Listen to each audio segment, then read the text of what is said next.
My name is Kabir Karriem.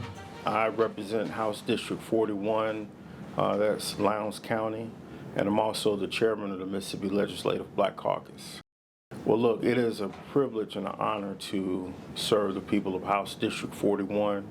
I've been representing that office since 2016. I'm in my third term, but I have the distinguished pleasure of serving as chairman of this august body we call the Mississippi Legislative Black Caucus, which is the voice of the capital for 1.2 million black Mississippians. And it's really an honor to even be a member of the body, but it's also a distinguished honor to be the chair of this party. It's a proven fact that representation matters. When you start talking about education, quality health care, economic development, you need folk who understand what is going on in their respective communities to bring your voice to the table. That's what it means to be a member of the Black Caucus. You know, what motivates me to be a public servant was my parents.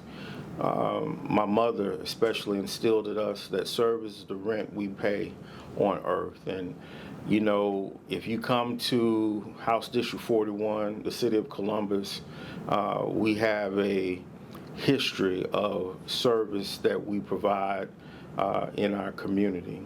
And you would think our local restaurant, which is called Helen's Kitchen and Catering, by the way, we've been in business for almost 40 years, would be the second city hall or the state capitol, because people know they can come to Helen and not only get a good meal, but they also can get help with those things that they need. Some things are out of my purview, but I still make it a point to try to serve, especially being a former city councilman for Columbus. I still try to help any kind of way that I can to help folks. So, I mean, that's the origin of my service to the public.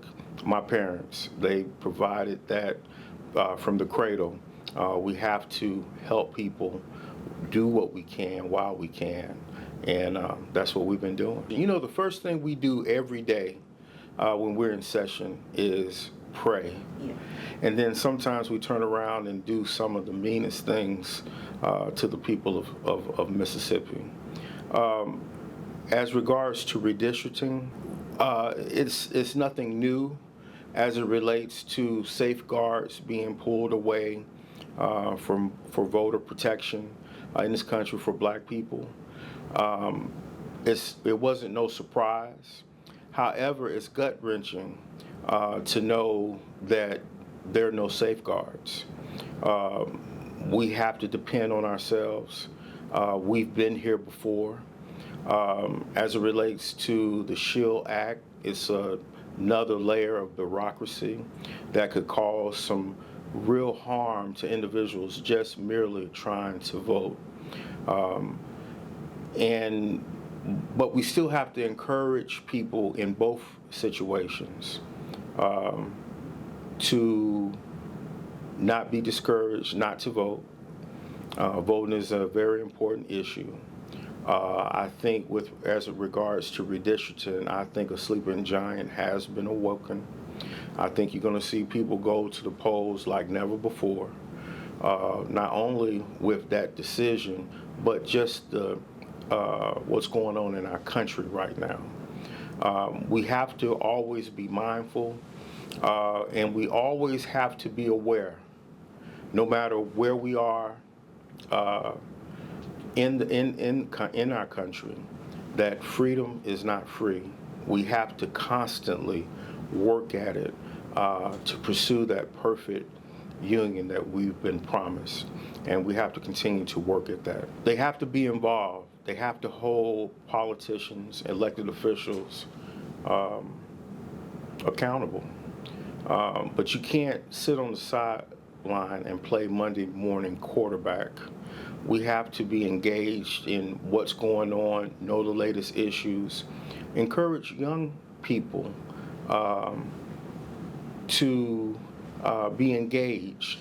You know, sometimes in our communities, we act like Pharaoh, and we want to be buried with the scepter and all of the worldly goods that we had while we were in elected officials. But we need to be able to train, let people understand our positions and what it entails, so we can raise that next generation of individuals to replace us. But we, at this particular time in history, we need all hands on deck.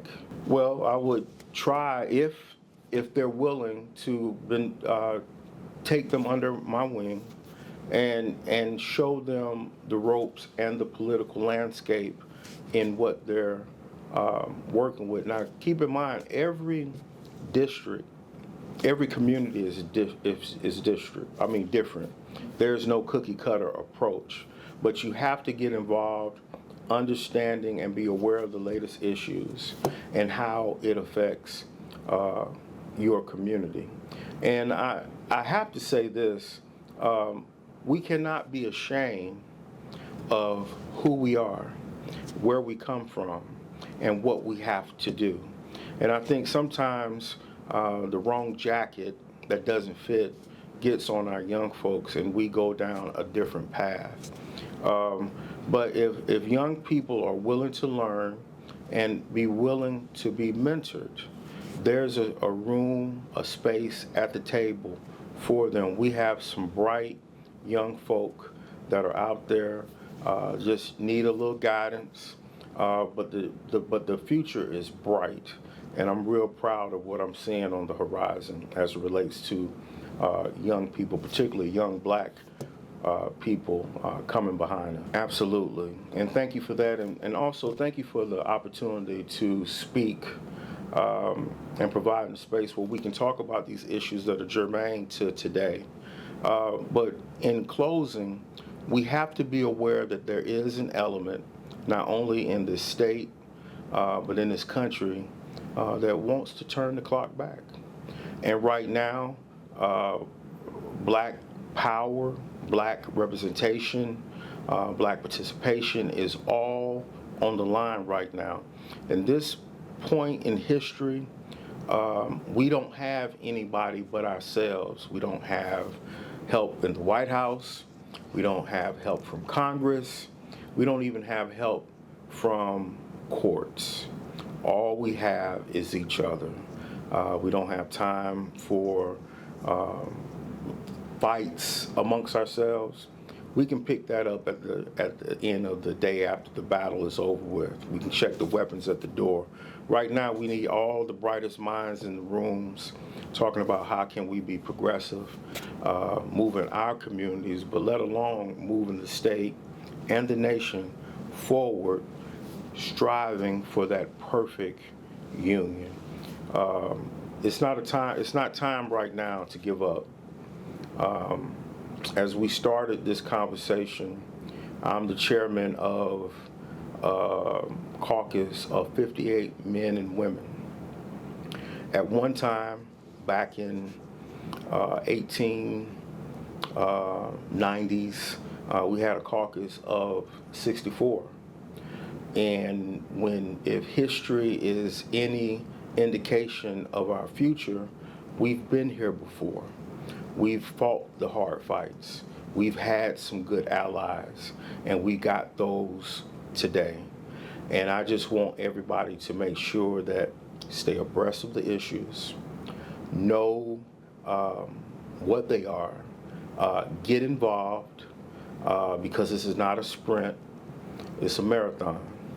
And we have a long way to go. And it's going to get worse before it gets better. But if we're all pushing in the same direction, we can overcome this historical time that we're living in right now.